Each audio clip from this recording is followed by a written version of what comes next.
What's up guys, it's Adam FPL and welcome back to another video here on my channel.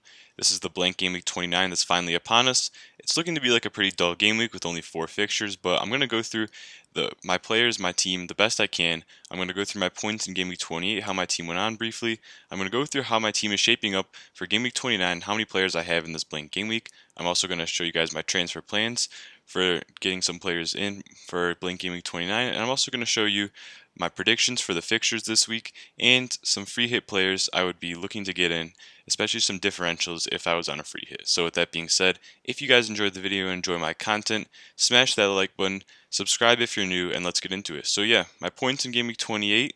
51 points, a game week rank of 2.1 million, so not very good. I'm hoping some of you guys did better than I did, but I did end up getting a lucky green arrow of about 6k, so pretty small, but I'm happy that I'm kind of simmering around this rank at least, as I'm not dropping too much, and hopefully I have a big game week where I can push up, and hopefully maybe this will be the one. But yeah, let's go through the team. So, as you guys can see, the defense, especially the City guys, got me very good points. Cancelo with an assist and a clean sheet and 3 bonus. Stones with a goal, 2 bonus, and the clean sheet. So they got me most of the points this week.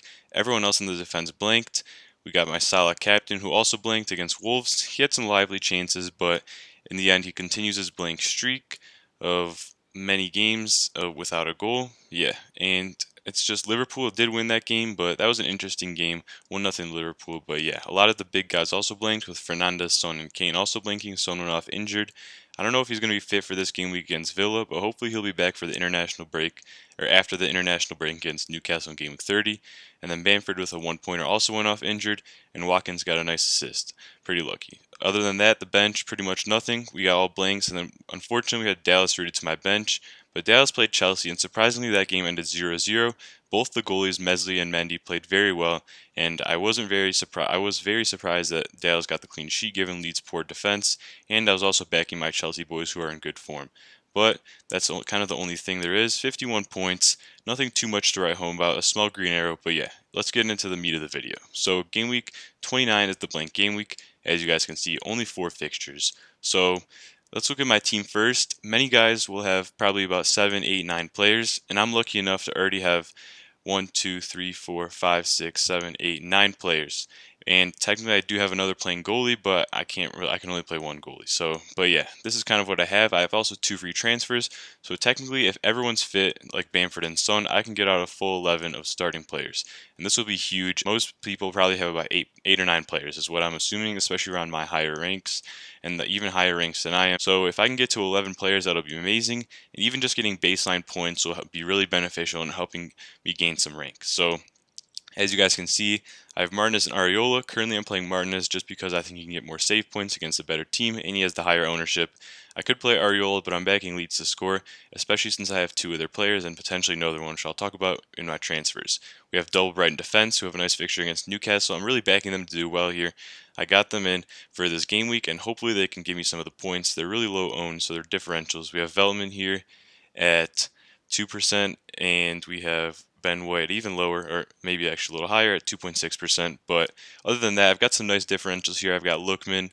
Other than that, I've pretty much covered my bases on some of the most popular players. I've got the Kane and the Suns if he plays. I've got Watkins, who's pretty popular. I've got Bamford and Dallas, who are popular. And then I've got some differentials sprinkled in there.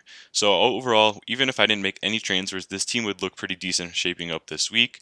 But yeah, let's kind of talk about what I'm going to use my transfers for, because if I wildcard in Game Week 31, I want to use all my transfers so I don't lose any transfers due to the wildcard. So I don't want to have shoe-free transfers before Game Week 31. So let's go to the transfer page and kind of show you guys what I'm thinking of. So in terms of my team for this game week, there aren't many players I can really get rid of. Obviously, I can get rid of Son and do something simple like do Son to like a Lucas Moura or a Gareth Bale.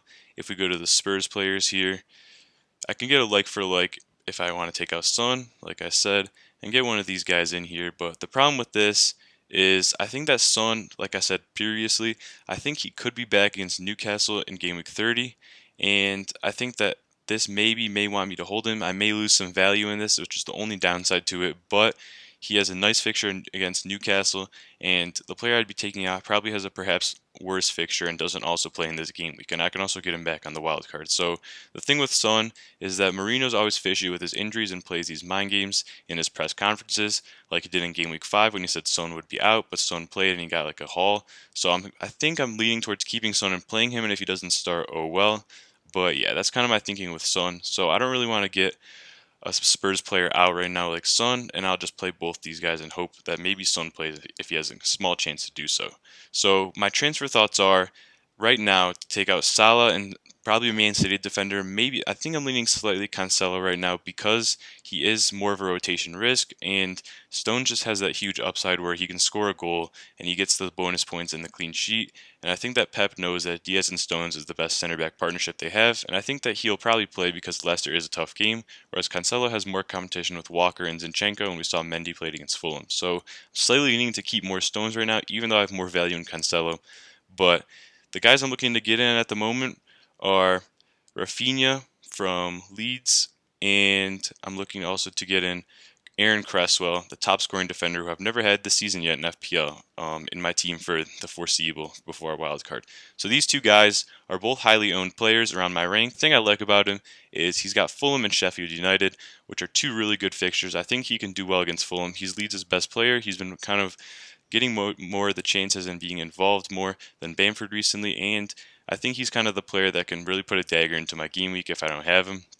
So I really think that Rafinha is a good option. I could also go Lingard, but Lingard has Arsenal, and I think Arsenal, judging how they played against Spurs, I'm not fancying too many West Ham assets right now. You could also go Antonio, but since I'm not on a free hit, I think Rafinha gives me the best player to have for those 2 weeks before our wild card, and then I can get rid of my Leeds guys when the fixtures turn. And with Cresswell, he's just been balling all season. He's got 10 assists now, and I think that for these two fixtures, if I get him, Arsenal and Wolves, I think that Wolves especially do not score very well at all, and so Wolves at home do not score very well. They usually sit back and kind of defend. In that game, I could see being a 1-0 to West Ham or even a 0-0. Then Arsenal, this is a London derby, but I think that the way Moyes set up against United, maybe he sets up similarly against Arsenal, knowing that they give up a lot of chances on that right flank. That's where Aubameyang will most likely be. I think that there will be quite a defensive setup in this West Ham Arsenal game. Like we said with Tottenham, Arsenal, London derbies tend to be pretty close, and I just like Cresswell with the upside. He's on set pieces, corners, and all that stuff, and I could see him putting in a ball towards like Dawson or something and getting a set piece goal. So I think I'm going to own Cresswell this week, and also he's got a really high ownership at 28%, so it'd be nice to have him finally get some of his points for a couple weeks. So this would be for free, and this would give me a team of 4 at the back, 3 in the midfield with Rafinha, Son, Lookman, and then the 3 forwards. So I'd have 11 playing players, assuming these guys play, and if these guys don't play, then I'll have at the least 9 players, and if Bamford plays, I think he's supposed to play, judging on what I've read on Twitter, I'll have 10 players, which is still really good for free, especially with no hits, where many managers will be taking -4s and -8s to get a decent amount of players. So this is kind of where I stand with my transfer plans. And let me know what you guys think about these transfers in the comments below. Am I missing out on another player that I could be getting and stuff like that? Of course, I did consider here the likes of Lingard, Bale, players like that, maybe even like a punt on Aubameyang, but I think I'm going to just maybe roll with Rafinha and Cresswell, as these are the two of the players with good fixtures for the next 2 weeks, and they're very highly owned, and I think I can get some good points out of them. So now another thing I wanted to do, since there's only 4 fixtures, is to kind of predict the game weeks fixtures. So first up, we have Fulham and Leeds. I think this game, first of all, let me just say all these games I think will be quite low scoring and quite dull. So I think that anyone on a free hit, I'd recommend you kind of go for a more defensive setup like a 4-4-2 or a 4-5-1 or even a 5-4-1, as I think these games will be quite low scoring all across the board. So Fulham and Leeds, this is at Craven Cottage. I reckon this game will be 1-1. I think that Rafinha, who's been playing closer to Bamford lately, Leeds being away, where they have the best expected goals stats in the league when they're away from home, they create a lot more chances, and I back Rafinha to be involved in this. And I think that Rafinha can get something here, either a goal or an assist.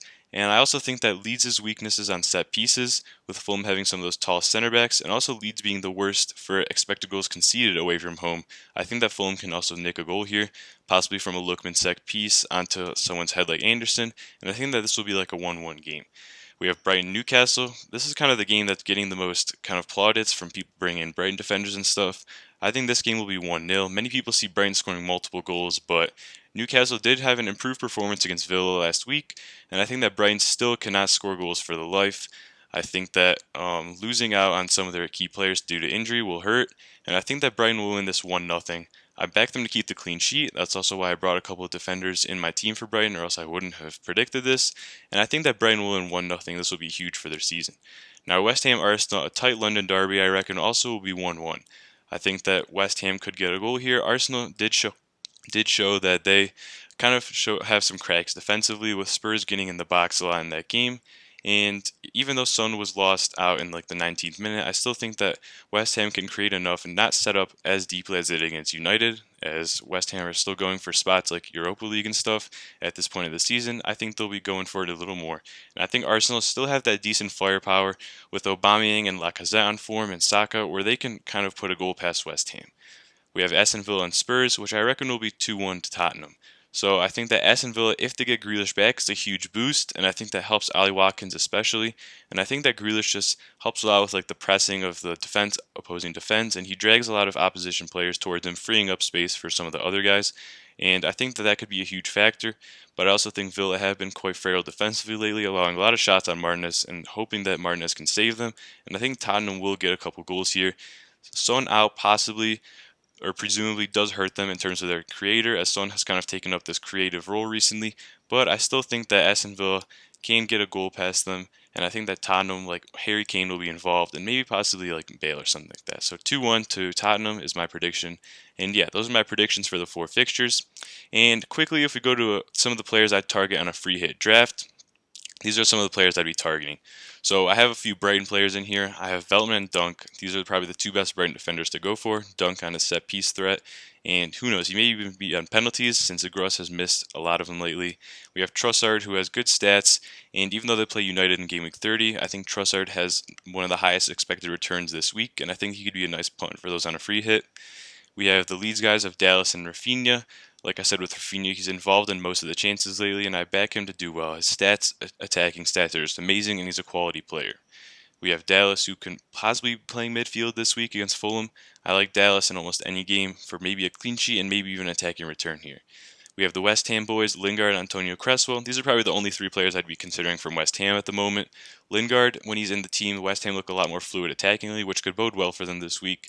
And Antonio is just always kind of poaching there inside the box for those goals, and Cresswell's on those set pieces and corners and always putting in dangerous balls.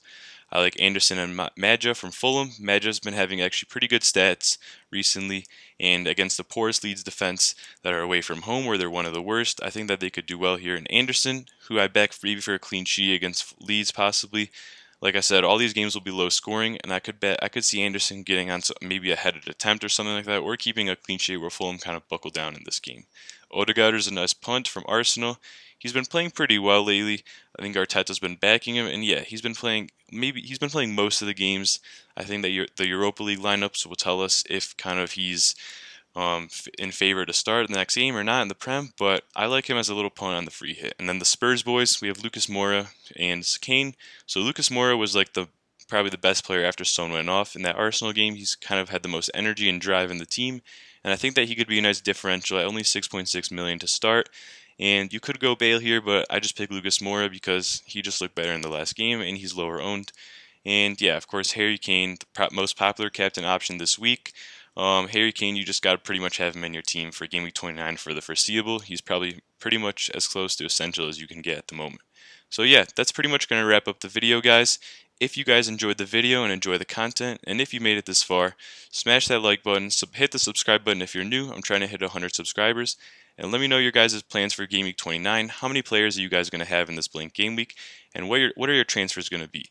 And yeah, that's pretty much it for me. It's Adam FPL, and I'll see you on the other side of the game week and in the next video.